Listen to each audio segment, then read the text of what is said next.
जो बीमार है, जिनके शरीर में बीमारियां हैं, जिनके शरीर के ऊपर बंधन लगा है, जिनके ऊपर दुष्ट आत्माएं हैं, अपने हाथों को उठा करके आप उनको मांगे, पवित्र आत्मा त्याग को मांगे, पवित्र आत्मा का आग आपके ऊपर उतरेगा और कभी कभी वो दुष्ट आत्माओं के शरीर में जलन होगा, अभी कभी वो बीमारियां आपको जाती हुई दिखाई देंगी, अभी कभी वो समस्याएं आपके अंदर से निकलता हुआ दिखाई देगा।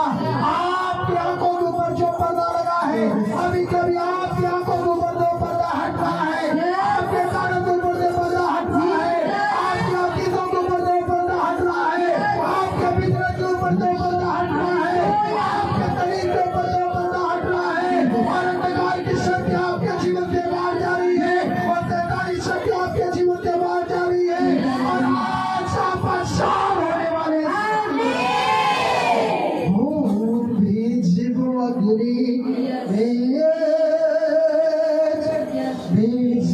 Agni